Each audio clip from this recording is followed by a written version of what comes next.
Today we're going to do a walkthrough of how to create a Livebinder. So you go to livebinders.com, and this is the home screen. If you don't already have an account, then you would click on sign up.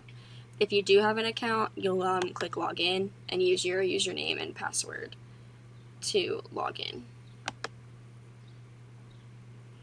You can use Livebinder for almost anything. It's just a really good source when you're trying to create like a presentation or for any kind of project. I already have two on here, but to take you through this, I'm going to create new binder. You name your binder. So we're going to just name this Miss Martin's binder. You can describe it if you like. There is a little star here, which means you have to do that. I'm just going to put school.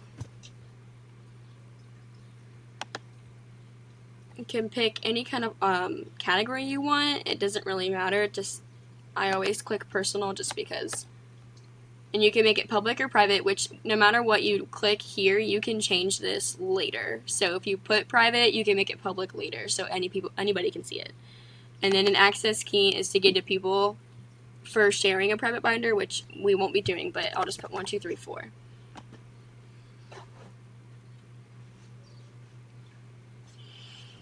So this would be like your opening binder.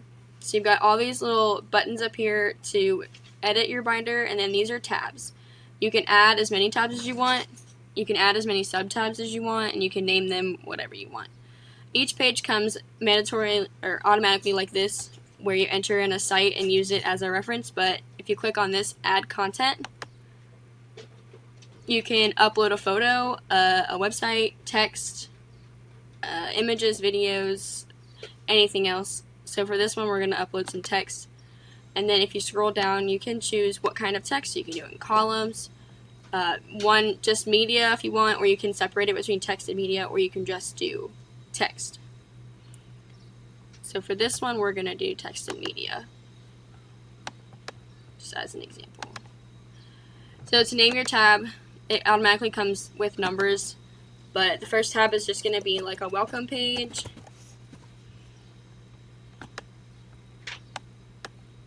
And if you click here at the top, this will add like a title to the page. To edit your text, you can bold it, italic, click a center, or a line to the left or a line to the right, either one, bullets, numbers. It's basically the same thing as like a word. Click your font that you want, click your font size, and just create your title.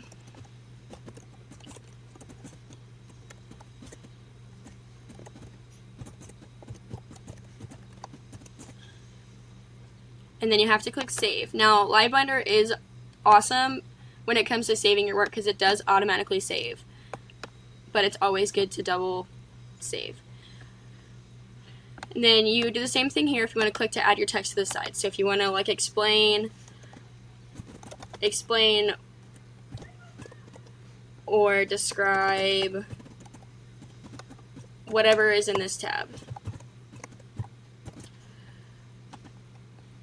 And then this box was the media, which is where we would just insert something, which is where you go click add content and you upload, and then you browse your computer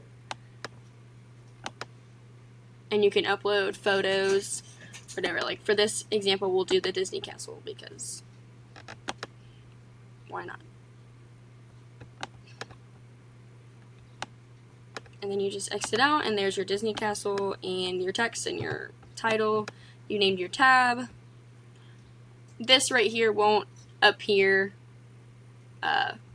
when it's like in viewing, but for edit, it is there, just for your reference. Now, if you wanted to add more tabs, you can go up to the top here where these little gray boxes are, and you click add tab, and it'll just add you a new tab.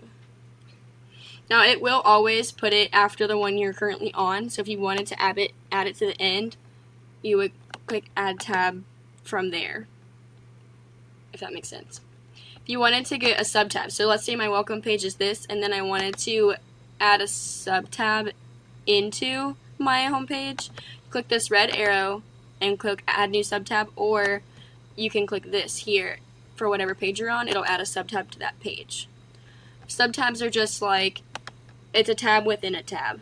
So if you're on your welcome page and you wanted to add like your contact information, that would be like an example of how to do that. And then you would just add content into that subtab like you did before.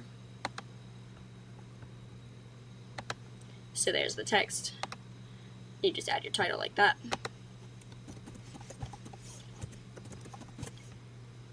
And vice versa. Now, your binder can be laid out in different ways. So, for example, we want to go to settings. You can change the name of your binder and your description and your category. If you wanted to put in your name as the author, you can. Now, access. Obviously, this is the link to the Livebinder that you will use. This is the link for the current tab, which we won't necessarily need. So the access key, since this is private and it's not copyable, this is the access key you would have to send to people in order to get into the Livebinder. You can share this by email, you can share it on Facebook, Twitter, Google, etc. If you wanted to make it public so then people can go to your website, you make public copyable. If you put public copy disabled, they'll still won't be able to view it, oddly enough. But public copyable is how you get it to be viewable by other people. And then you can go into colors and you can change the color of your tabs. So let's say my tab background, I want that to be, let's go with teal-ish. You can pick any color you want, and then you can change your tab colors, your sub-tab colors, your base tab colors. I mean, it's honestly, you just create your own for whatever you want.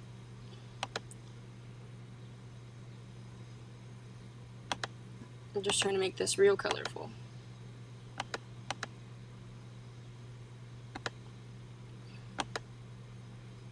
And press save, and it'll change your colors accordingly.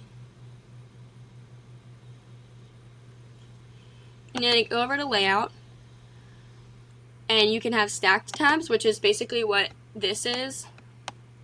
So these are stacked tabs here when they're stacked like this. Now if you want your tabs to be scrolling, you can preview what that would look like.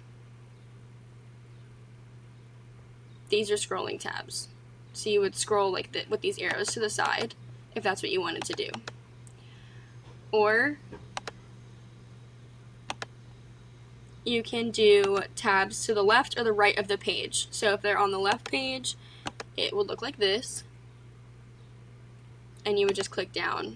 And like once you click on this, you'll see the sub tab. And it'll be the same for every tab down.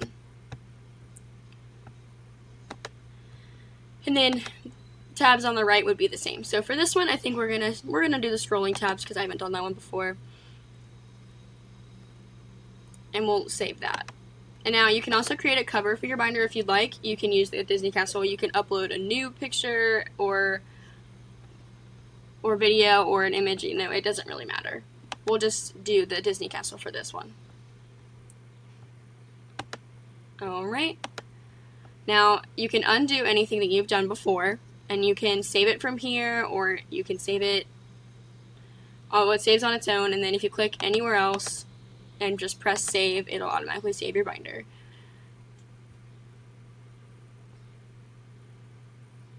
Now let's go to viewing mode. So this is what we call editing mode. So this is when you go in and you make changes to your binder. So if you wanted to go to viewing mode, then you're going to go to My Binders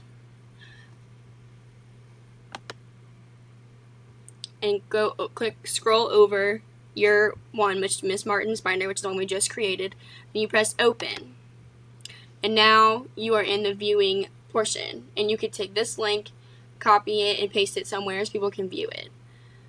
So this is how you view it as if anybody else was viewing it. welcome, and then the sub-tab.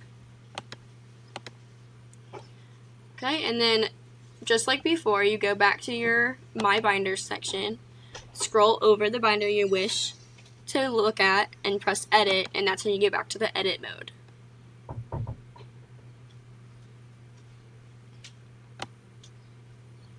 And that's pretty much it. That's how you create your binder.